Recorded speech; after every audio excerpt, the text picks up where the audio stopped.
kita akan masuk kepada bahagian yang subtopik yang terakhir dalam linear programming, iaitu simplex method. So untuk memudahkan cerita, simplex method ni saya akan buat dalam dua video yang berbeza lah. Okay, separated video. Di mana yang first kali ni kita akan belajar basic dalam simplex method ni. Asas dalam, ada dua soalan example yang saya boleh tunjukkan. Yang bahagian kedua pula, kita akan cuba soalan yang lebih susah, soalan yang lebih panjang, dan soalan yang pernah masuk dalam final exam lah, past year punya soalan. So kita go through dengan simplex method ni kelas. Simplex method yang dalam syllabus kita hanyalah dalam bahagian maximization saja. Kita tak masuk bahagian minimum untuk mencari nilai minimum. Kita hanya masuk yang mencari nilai maksimum saja. Okay, so dia ada step-step je lah untuk kita selesaikan simplex method ni. So step yang pertama, kita kena, dia akan bagi dalam bentuk yang macam ni lah kelas. Okay, basically macam ni bentuk dia. Dia bagi kamu satu objective function. Dia bagi lebih kurang 2 atau 3 constraint. Okay, constraint ni. So constraint ni kamu tahulah, dia ada yang inequality ni, dipanggil sebagai constraint. Okay, so yang kalau sama dengan ini kita panggil sebagai objective function. So daripada sini kelas, kamu kena rewrite in linear equation system. Maksudnya benda ni kita tak boleh jadikan dia ini sudah. Kita kena jadikan dia sama dengan. So bila kalau ini nak jadi sama dengan, dia kena tambah slack variable. Okay, yang ni lah slack variable. By adding slack variable ni, kita pakai simbol S1 untuk persamaan yang pertama. Kalau S2 ni untuk persamaan yang kedua. Manakala yang persamaan yang ketiga ni kita pakai S3 lah. Okay, so construct initial table. Initial table ni ataupun kita panggil sebagai simple simplex table lah. Initial table ni sama je lah dengan simple simplex table ni. So kita kena jadikan dia Z sama dengan kosong. Maksud dia kalau Z lah dia. Kadang-kadang tu dia punya objective function dia pakai P.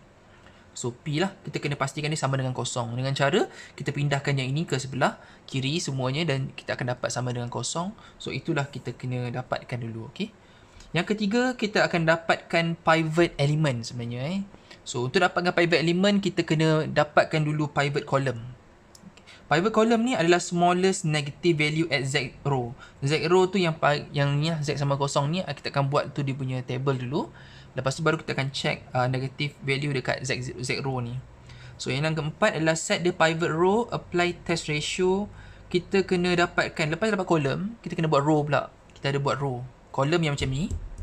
Kalau row dia macam ni lah, row. Okay, lepas kamu dapat pivot column dengan pivot row ni kita kena pakai test ratio. Nanti saya akan cerita kat kamu. Dan test ratio kamu ni nilai dia mestilah positif. Kalau bukan positif, dia tidak layak dipilih lah. Okay, so daripada pivot column dan pivot row ini, kita akan dapatkan pivot element. Okay, itulah cerita dia. Daripada pivot element ni kelas, kita kena apply ERO. ERO ni kita akan cerita juga nanti macam mana kita nak buat ERO. Dan repeat step 4 and 5 jika terdapat lagi negatif pada row yang Z tu. Bila kita dah buat semua ni, dah habis semua, kita kena pastikan bahagian row yang terakhir ni, row Z ni, adakah ada nilai negatif. Kalau ada nilai negatif, kita kena step balik, kita kena ulang balik step 4 dengan step 5 ini kembali. Buat lagi satu lagi table supaya Z kita ni akan dapat negatif value. Okay, so kita go through dengan example 1, constructing simple simplex table, which is this is the same like construct initial table lah, the same thing. Okay class, so we have the first one, we got objective function. Untuk soalan ni kita ada objective function, mesti akan bagi punya objective function. Dan objective function kita ni mesti sama dengan macam P equal to 4x plus 3y. We got constraint kita ni ada 3 kan. Kita ada 3 yang ni. So macam mana kita nak buat? Okay, first thing yang kita kena buat adalah kita kena dapatkan dulu standard simplex form. Okay, so standard simplex form ni kalau kita buat dulu, mana-mana satu kamu nak buat dulu, kita nak buat ni ke dulu ke ataupun ni dulu. Saya buat ni dulu lah. So P ini dia sama juga dengan 4x plus 3y. So untuk kita dapatkan standard simplex form ni, kita pindahkan dia ke kiri. Okay, ini ke kiri, dia jadi P tolak dengan 4x tolak dengan 3y sama dengan kosong. Okay, sebab apa sama dengan kosong? Sebab kita nak dapatkan dia sama dengan kosong yang ni. Initial table ni, kita akan jadikan dia objective function kita ni sama dengan kosong. So kita dah buatlah yang ni. So yang kedua pula adalah constraint ni. So constraint ni kalau saya tulis negative x campur dengan y ni kelas, kamu tengok ni kan, dia kurang daripada sama dengan 4 ni bukan sama dengan. Kita akan jadikan dia sama dengan menambah satu slack variable. Kalau ini, dia akan jadi tambah S1 sama dengan 4. Itu saja. Okay, yang ni kan kelas. Yang seterusnya, X campur 2Y. Yang ni kan, dia ada inequality kan. So, kita tambahkan dengan, kalau ini S1, ni adalah S2 sama juga dengan 14. So, yang nilai nombor-nombor jangan pindah ke kiri pula, tak perlu. Okay, yang ini saja kita pindahkan ke kiri. So, yang ketiga pula, 2X campur dengan Y. Dia ada inequality kan kelas. Campur dengan S yang ketiga sama juga dengan 16. So, inilah dia standard simplex form. Okay. So, daripada sini, bentuk yang macam ni, kita jadikan yang bentuk yang seperti ini. Daripada bentuk yang seperti ini kelas, kita jadikan bentuk yang seperti ini. Okay. So, step yang ketiga pula. Okay, untuk initial W ni kelas, first kita ada belah kiri dan kita ada sebelah kanan, sebelah atas, sebelah atas. Tu, untuk sebelah atas ni kelas, kita akan memasukkan value-value apa ke atas ni dan sebelah kiri ni nak masukkan apa. Sebab ni table kan. Initial W ataupun dipanggil sebagai simplex table. Inilah dia. Okay. So, kita akan meletakkan, kalau kat atas ni, kita akan letakkan semua unknown yang ada. Unknown kita yang ada, kita ada X dengan Y kan kelas? So, kita ada satu yang kita ada value X. Yang kedua, kita ada value Y. Apa unknown lain selain daripada X dengan Y ni kelas? Kita ada juga S1. Kita ada S2. Kita ada S3. So, kita ada S1. Kita ada S2. Dan juga kita ada S3 kat situ. Apa lagi yang kita ada sebenarnya? Sebenarnya kita fikir balik. Macam dah tak ada apa-apa encik. Ada. Kita ada P kan kelas? So, kita ada P kat sini. P. Apa lagi yang terakhir sekali? Kita ada B kelas Kita ada B. B ni panggil sebagai constant kelas. Constant. B ni constant. Nanti kita akan tahu macam mana kita nak, apa yang kita patut letak kat B ni. So, sebelah kiri ni pula, kita akan masukkan dia punya slack variable yang kita tambah. Kita ada slack variable S1. Kita ada slack variable S2. Dan kita ada slack variable S3. So, last part adalah, kalau kita tahu kelas, last part yang kita patut letakkan adalah nilai objective function ni, iaitu P. P di sini. Okay. So, bila saya buat kelas, saya suka buat yang macam ni lah bentuk yang saya suka buat. Dia tak serabut sangat, macam ni. Okay. Inilah bentuk yang saya akan buat. So, dekat bahagian P ni, kita akan buat satu line, satu lagi line kat situ. So, dia akan jadi kotak 4 segi lah. Okay. Tapi yang ini adalah unknown, ni adalah B, dan ni adalah P, yang dalam ni adalah slack variable. Okay, yang kita tambahkan. So, kita nak masukkan nombor ni kelas. So, nombor ni kelas kita tengok kepada S1. S1 ni adalah merujuk kepada sinilah. Yang pertama ni ada S1 ni kan. So, kita ada X, kita ada negatif 1. Ini Y kita ada 1. S1 kita ada apa kelas? 1 juga. Dia punya constant dia value nilai satu pemalar dia ni. Dan juga dia ada S2 ada kelas? Tak ada S2 kosong. S3 ada? Tak ada. Tak ada dalam dia punya persamaan ni, tak ada.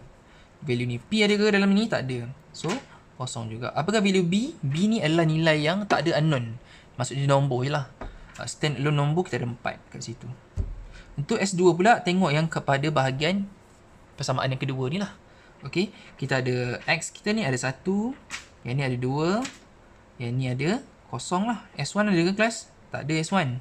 Kosong. S2 ada 1. S3 tak ada. P tak ada juga. Nombor 14. So, yang ni pula 2X ni kita ada 2, 1, 0, 0, 1, 0, 16. P ni pula adalah kamu tengok kepada objective function kita ni. P dia ada 1, tapi 4X dia ada negatif 4. Y dia negatif 3. S1 tak ada. S2 tak ada. S3 tak ada. Tapi dia ada value P. P dia 1. And dia punya B ni kelas adalah kosong macam tu. So, inilah jawapan dia. Untuk setakat ini sajalah. Kita boleh masuk lagi step yang ketiga, 4, 5, 6 lagi. Sebab ini hanya introduction saja untuk bahagian ni. Macam mana kita nak construct simplex method.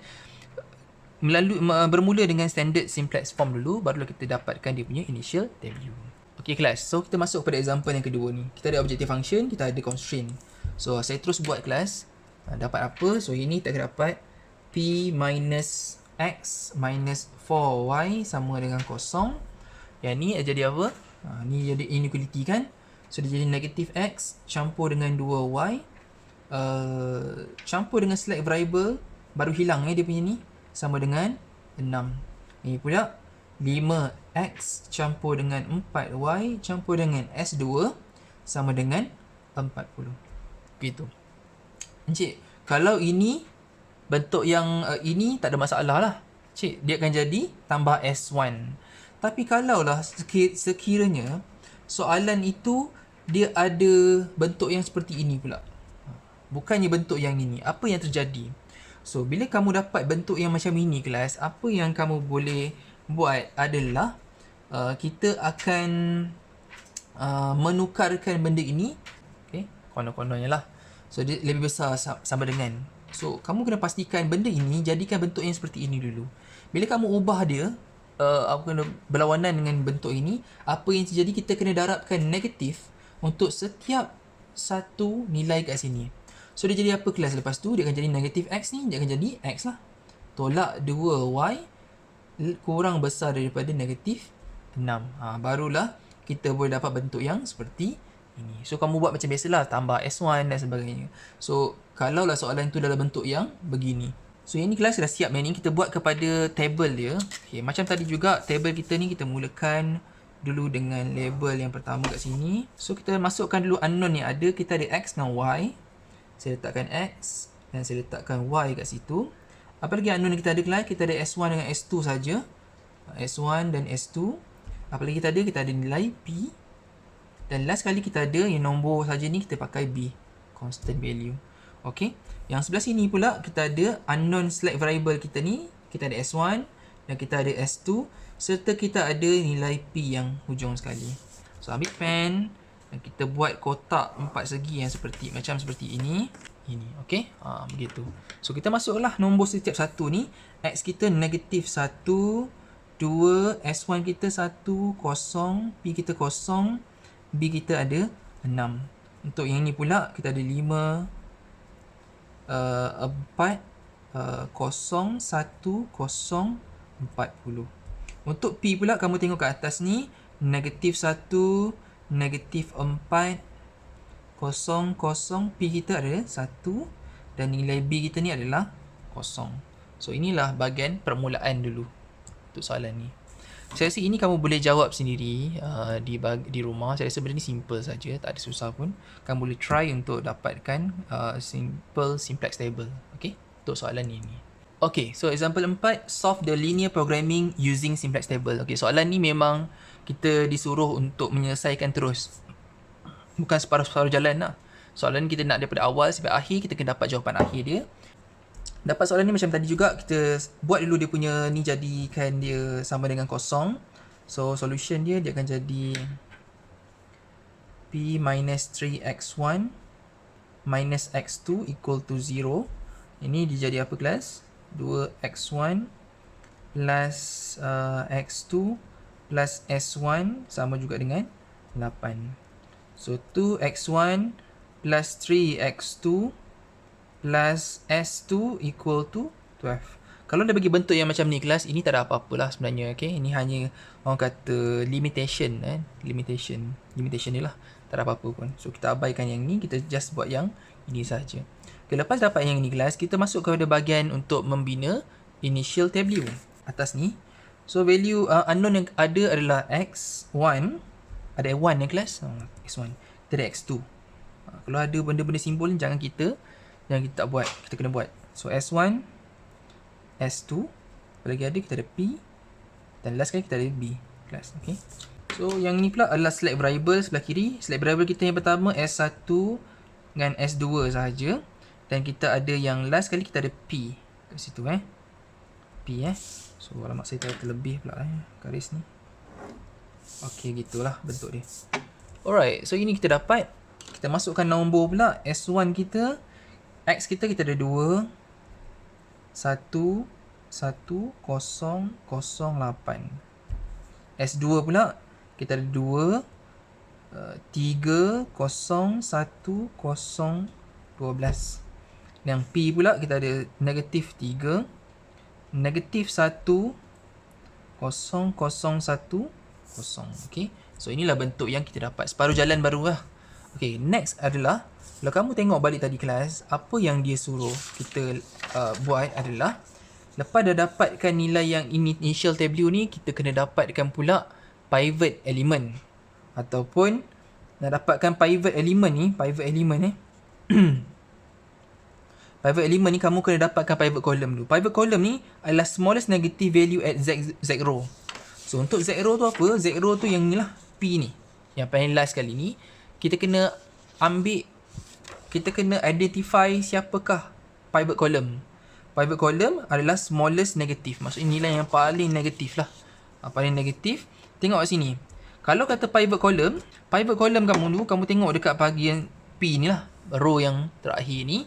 So kita ada negatif 3, negatif 1, 1, kosong. Yang manakah nilai yang kita patut ambil? Dia cakap tadi nilai negatif yang paling besar. Okay? Iaitu negatif 3 lah confirm. So pivot element kita ni ambil pen ataupun ambil highlighter. Kamu highlightkan lah bahagian sini. Okay.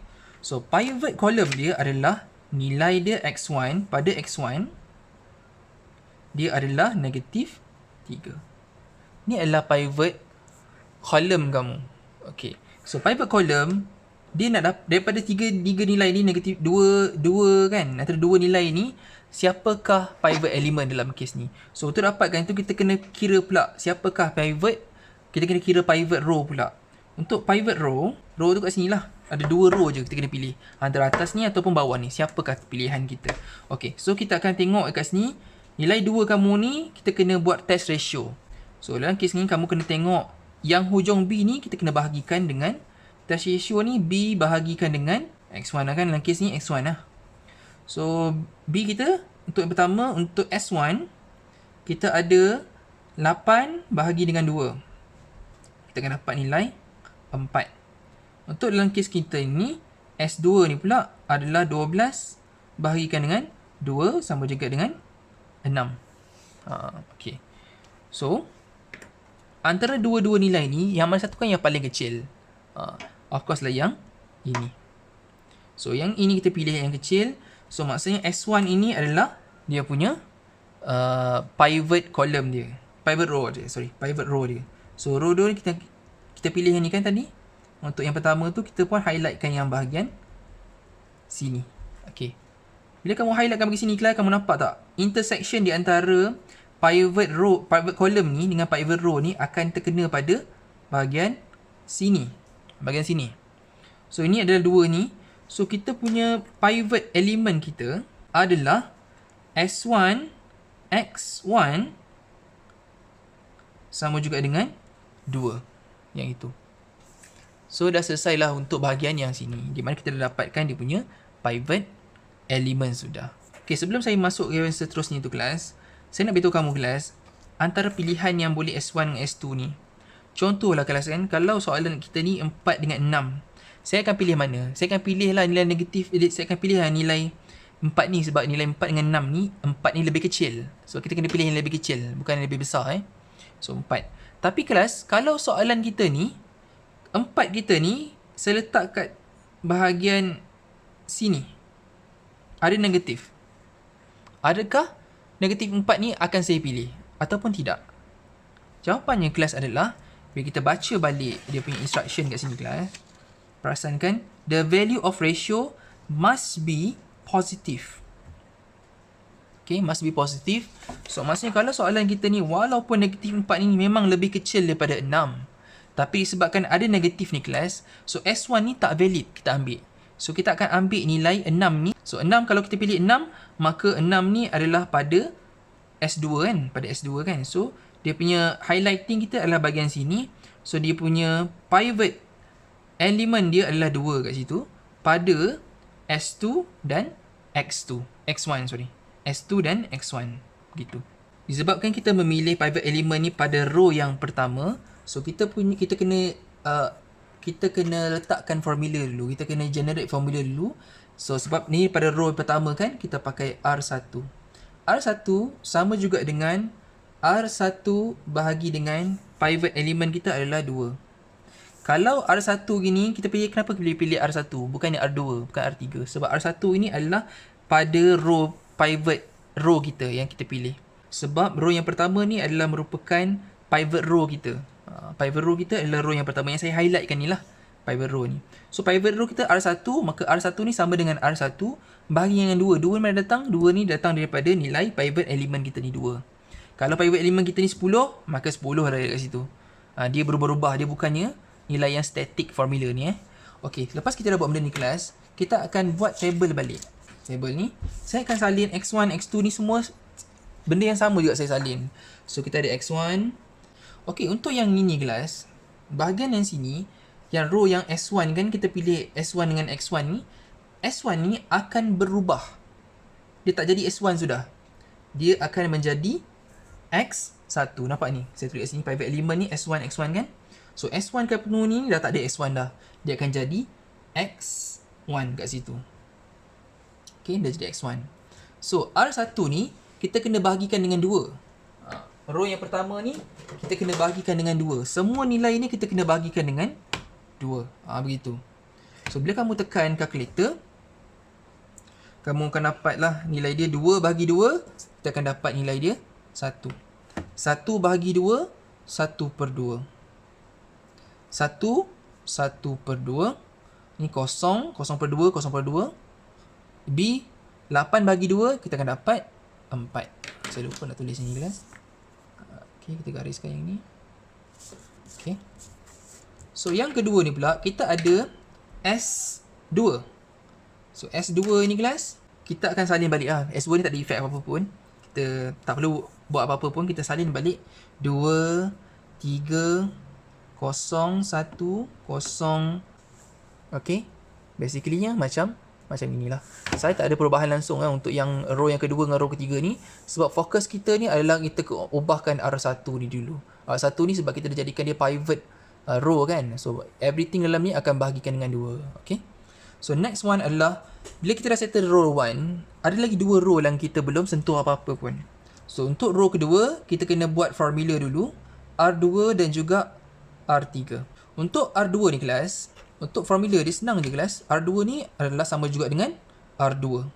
R3 sama juga dengan R3. So kamu tengok dalam bahagian sini kelas, kita ada 2 dan juga kita ada negatif 3 ni. Untuk R2 ni, dalam pivot column kita ni, kan kita ada 2, 2, negatif 3 ni kan. Untuk row yang kedua ni, nilai dia adalah 2 lah. Kan dalam kita punya highlighting ni, 2.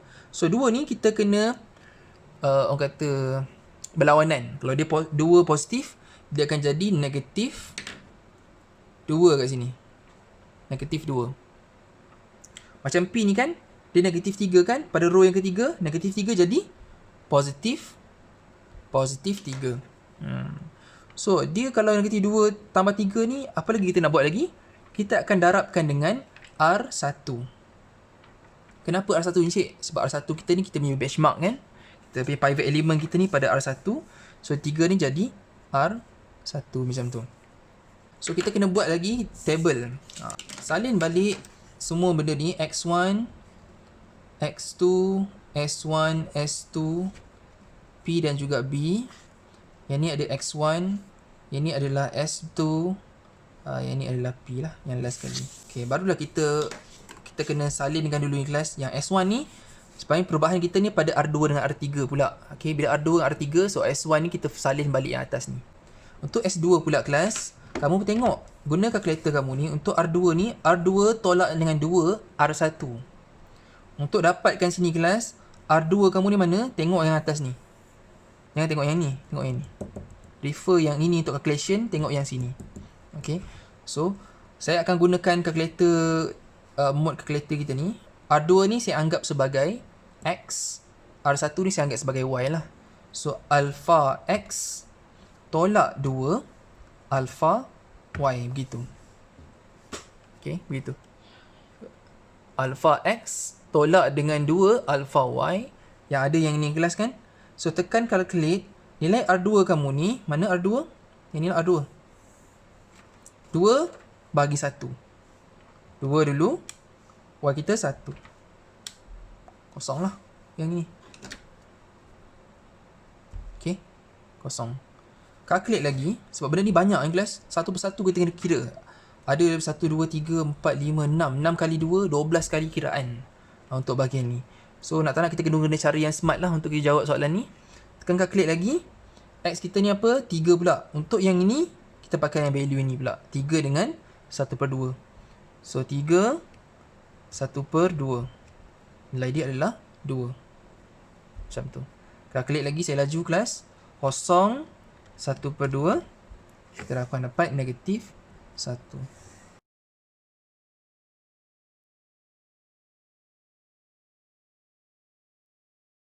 4. Macam tu. Simple je. Yang penting, kegunaan kalkulator ni, kamu tahu pakai. So, yang kedua ni adalah kita anggaplah R3 ni pula X, R1 ni Y. So, bila kita masukkan formula, alpha X campur dengan 3 alpha Y begitu. So, kita tekan calculate. Untuk R3 ni, tengok R3 ni, row yang ketiga ni. Row ketiga ni, mestilah bahagi dengan 1. Yang 1 ni biasanya, kalau kita letakkan sebagai pivot row kan kelas kan, ini biasanya yang selepas. Yang selepas, yang Y ni lah biasanya. Yang Y. Bukannya X. X ni biasanya permulaan ni adalah ikut row kita lah. Untuk P kita ni, row kita negatif 3. Untuk X, Y kita adalah 1. So, nilai dia adalah 0. Calculate lagi. Negatif 1, 1/2. 1/2.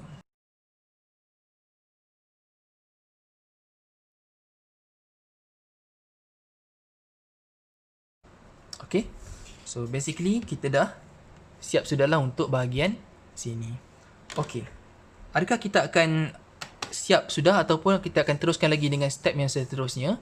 Jawapannya kita akan tengok dekat bahagian row yang paling akhir sekali.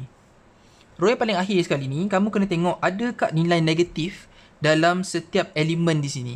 Kita ada 0,5, 3/2, 0,1, 12 kan? So, kamu kena tengok adakah ada nilai negatif kat sini. Kalau tak ada nilai negatif, maka kita boleh terus buat conclusion. Conclusion kita kelas, kat sini kamu boleh tulis X1 sama juga dengan X1 ni kelas, ambil hujung sekali lah, sama dengan 4. S2 pula sama dengan hujung sekali adalah 4. P pula sama dengan 12. Okey. Selain daripada itu, apa lagi yang ada? Kita ada X2 kan kelas? X2 kita ni kita tak letakkan. X2 ni sama dengan kosong lah. Tak ada value. S1 sama dengan kosong juga, tak ada value. Itu sajalah. Pastikan dia punya 5 nilai ni, 1, 2, 3, 4, 5 ini, kita kena nyatakan value dia. Walaupun value dia kosong ni kelas, kita kena nyatakan. So basically ini sajalah cara jawab dia dan jawapan dia sekali. Biasanya soalan ni lebih kurang 15 markah dalam final exam untuk kita jawab. Okay kelas, kita masuk pada soalan yang terakhir. Example 5, solve the following linear programming using simplex method. Ini adalah soalan past year tahun 2018 lah soalan ni. Tahun 2018. Soalan ni pernah keluar. So, kita ada satu kat sini. Ni adalah objective function kita. Kadang-kadang objective function kita ni dalam bentuk P. Kadang-kadang dalam bentuk Z. Dia berubah-ubah ikut soalan lah kelas ni. So, kita kalau boleh highlightkan siap-siap. Ini adalah objective function kita. Yang ni adalah constraint kita. Mesti ada dua bahagian ni kelas. Mesti ada objective function. Biasanya sama dengan, kalau constraint kita ada inequality macam ni lah. Okay, so kat sini kita ada 3 persamaan. Maksudnya soalan ni lebih panjang daripada soalan tadi. So, Z sama dengan X1. Kita akan jadikan Z sama dengan kosong. So, dia akan dapat Z tolak dengan X1 equal to 0. Bahagian ni pula, 3 ni pula, kita ada 3X1 plus 2X2. Ni akan dapat apa? Kita akan dapat, kita akan tambah select variable lah kelas.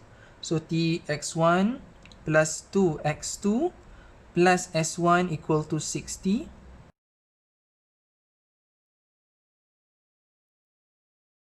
As simple as this. Okay, bila kamu dapatkan markah kamu ni 1, 1, 1, ada 4 markah dah dapat. Okay, lepas kita masuk initial value pula. So, saya labelkan kita ada X1 kan dengan X2. So, ini ada X1, kita ada X2, kita juga ada S1, kita ada S2 dan juga kita ada S3. Kita juga ada Z. Dan last kali kita ada nombor saja, kita ada B. Gitu. Yang belah kiri ni pula adalah select variable kita ni. Kita ada S1, kita ada S2, kita ada S3 dan last kali kita ada Z. Z ni, okay. So, kita akan masukkan dalam kotak ni. So, kita ada 3, 2, 1, 0, 0, 0, 60.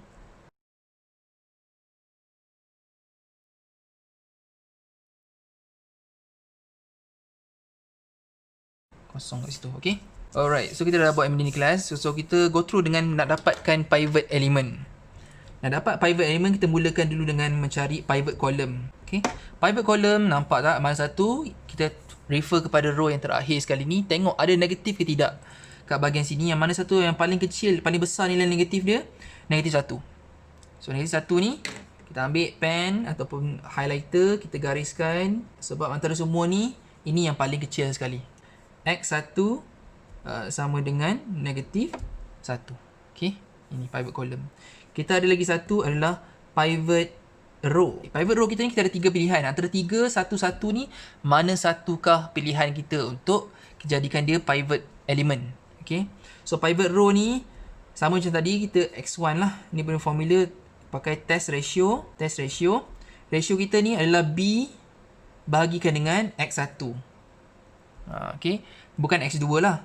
Kalau X2 ni, kalau contohnya kita punya negatif 1 ni kat sini kan kelas. So kita punya pivot row kita, pivot column kita kat sini lah. So dia akan jadi B over X2. Right, so ini pun sama juga. Ini formula bukan static. Dia berubah ikut soalan. Okay, so B over X1. Kita ambil S1 dulu. S1 sama juga dengan 60 bahagi dengan 3. 20.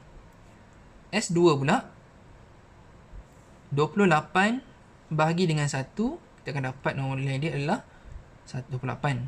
S3 pula 48 bahagi dengan 1. Dia akan dapat 48. Antara ketiga-tiga ni kelas, yang mana satu yang paling kecil? Dan dia mestilah positif. Jawapan adalah yang inilah. Ini. So, dia punya pivot element kita ni kelas. Okay. S1 kan kelas? So, ambil highlighter. Kita highlightkan S1 kita ni. S1 ni kita highlight dulu. Bila kita dah highlightkan S1 ni kelas, barulah kita nampak kat situ oncik pada X1 dan X1 ni, pada S1 dan X1 ni adalah nilai dia 3. Pivot element dia 3. Barulah kita boleh go through untuk step yang seterusnya. Sebab kita pilih pivot row ini adalah pada R1, row yang pertama, maka kita letak row yang pertama dulu sama juga dengan row yang pertama bahagikan dengan berapa kelas? Bahagikan dengan pivot element kita ni adalah 3. Begitu. Okay.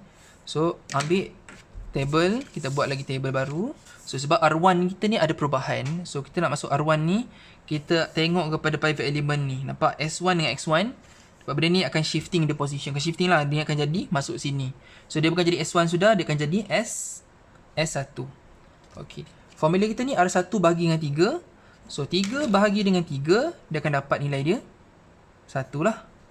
Sorry, pen merah lah senang nampak clear. 1. 2, kita bagikan dengan 3, kita akan dapat 2 per 3. Yang ni 1 per 3. 0, 0, 0. B kita ni kelas, dia akan jadi apa? 60 bagi 3, dapat nilai dia 20 kat situ. So, kita ada S1. S1 kita ni bukan S1 ni kelas. Dia jadi X1 lah. Wah, silap saya. Dia akan jadi X1 Yang buat silap. Okey, yang lain selain daripada ini kelas, kita akan pakai semuanya kita salin balik. Kita ada S2. S2 kita ni kita ada 1, 2.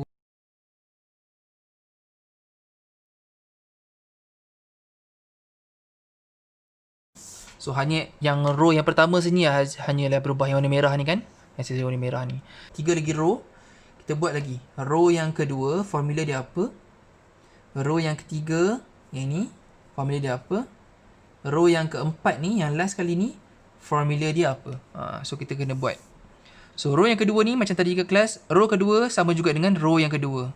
Row ketiga sama juga dengan row yang ketiga juga. Row yang keempat sama dengan row yang keempat. So, kita nak tengok mana ni, kita tengok dekat bahagian sini, pivot element kita ni. Untuk R2 ni, kita nak letak apa? R2 ni kat mana? R2 kat sini.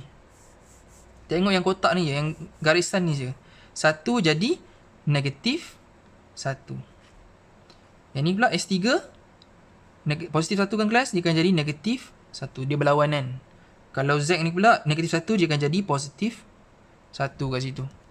Untuk value yang hujung ni pula, kita kena darabkan dengan benchmark kita R1 kan tadi. Private element kita R1. So, R1 lah kat situ. Ni semua R1. Macam itulah cerita dia. So kita kena buat lagi table yang satu lagi. Yang ni kita ada X1. Ada lagi 2 kan. Kita ada S2 dan juga S3 serta kita ada Z yang tak siap lagi. Okay. So kita mulakan dengan R2 dulu. R2 tu ambil kalkulator. Okay. So kita masukkan formula ini dulu. R2 ni kita anggap sebagai X. R1 ni kita anggap sebagai Y. Okay. So alpha X tolak dengan 1 alpha Y. Begitu. Kan simple kan? X tolak dengan 1 alpha Y. Tekan calculate. X apa dia? X ni kamu tengok dekat R2 lah. Tengok di sini kelas. Jangan tengok yang ni. Tengok yang ni. Table yang ni yang kita dah buat ni. Baru-baru buat. So untuk R2, tengok R2 kita ada 1. 1 dengan 1. X kita 1. Y kita 1. Dia akan jadi kosong. Seterusnya. Calculate lagi. X kita 2. Y kita adalah 2/3. So 4/3.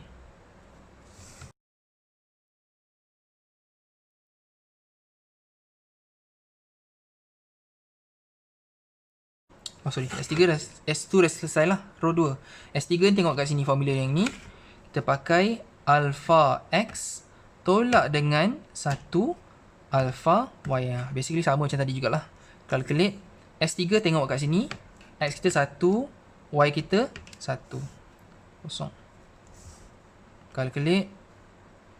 4 dengan 2/3.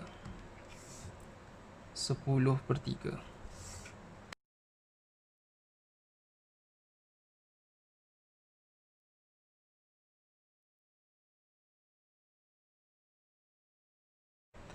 Okay, selesai untuk row yang ketiga. Row yang keempat, yang kelas kali ni, kita tengok formula dia.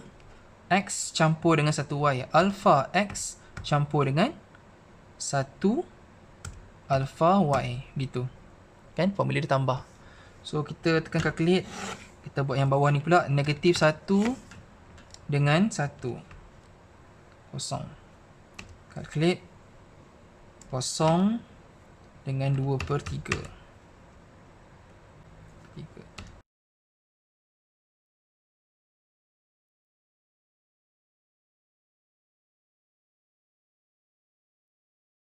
Okay.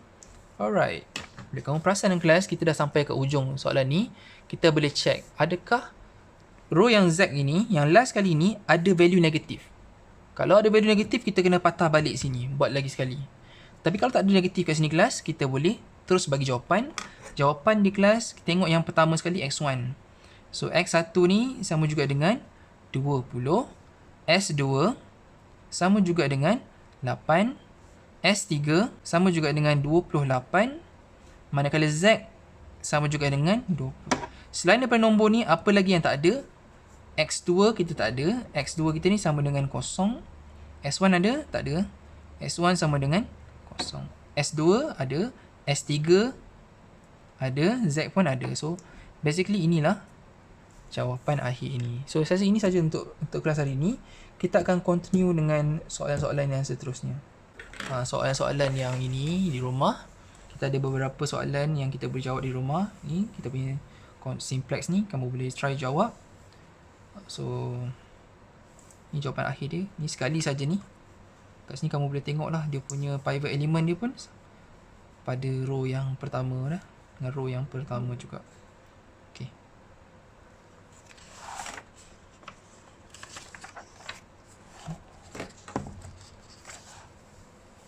So, ni dia punya soalan. Kamu boleh try di rumah.